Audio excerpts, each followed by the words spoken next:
The black-haired beauty was gazing at his masked face and said in a loving voice, "It makes you look mysterious and—" Shui-Ro paused midway and hesitated to say the complete sentence to him.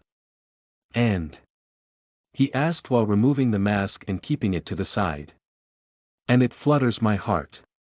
She completed it in her mind as Shui-Ro was coyish for daringly saying it to him. "Nothing." The black-haired beauty changed her answer and avoided telling him the answer. She continued, "You should go get freshened up. I'll make breakfast for us, then we can eat together." Shui-Ro went to cook for Meng Long and herself as they had come from the long journey. She took a shower when the cooking was done.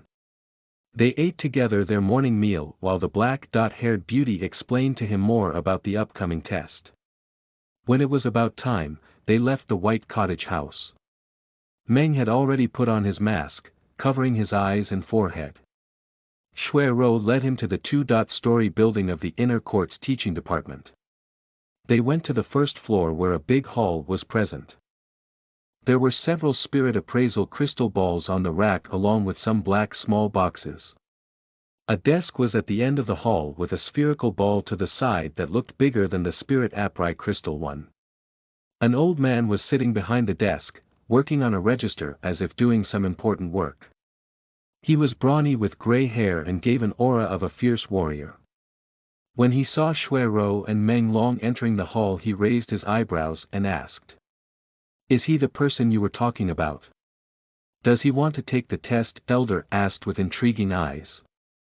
He thought inwardly, why does he need a mask with that lower spirit energy rank? "Yes, Elder Lin," Shui-Ro responded in a respectful manner. "Young boy, you're quite lucky, the Ice Queen of the Inner Court personally brought you here. I don't see her vibrant face often. I don't know the reason, but let's get to the main topic as the trials would be starting soon. I wouldn't allow someone to join the trial and take the test on the same day, but I'm making an exception for her. Hope you don't disappoint me and have a bad talent like your spirit energy rank," Elder Lin said while observing the young boy's expression in front of him. Meng kept his calm demeanor and didn't react, and the old man told him about his spirit energy. He knew it was hard for him to conceal his spirit energy rank from such high-level rankers as of right now. Hoping not to get disappointed by the person who was once at the peak of this world. "That fool doesn't know how high is the heaven." A soft melodious voice sounded in Meng Long's mind. "Yuna, why are you playing hide and seek?" Meng Long asked her in a complaining voice in his thoughts. "Do you miss this, Yuna?" she said in a sorrowful voice. "Are you taking revenge for the past?" "Why wouldn't I miss my old friend?" he responded in a nonchalant voice in his thoughts. "It's heart aching how you only call me an old friend." Her downcast voice was heard in his mind, which was filled with a little mischievousness. These women, first Sang Shui now her. Meng Long gave up on soothing her bitterness now as he had to take the inner court's entrance test first. Elder Lin brought out another artifact and put it in front of the large spirit appraisal crystal ball. As he placed it there, a white light shone between them and a transparent glowing thread in blue could be seen between them. It was a cubical board with a screen dot-like structure on top which was bright white. "This is the spirit grading artifact we use at the academy. Even in case your spirit is at blue tier, I'll let you enter the inner court as long as it comes in the top 500 among the spirits of all students who studied here in the past hundreds of years," he said in a proud voice.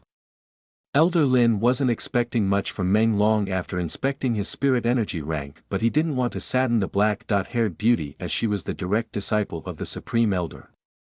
He also hadn't seen the girl's face this lively before, so the elder brought out a spirit grading artifact used by the academy to rank their student spirits. "Put your hands above this spirit appraisal crystal ball as it will test your spirit ranks. This spirit grading artifact would tell me the ranking of your spirit at the academy," Elder responded. Meng Long put his hands above the spherical ball and closed his eyes to focus on his sleepy Nova spirit to inject spirit energy. A golden light flickered that was hidden from others as it happened right below his palm, touching the crystal ball's surface. The inside of the spherical ball started swirling with white light,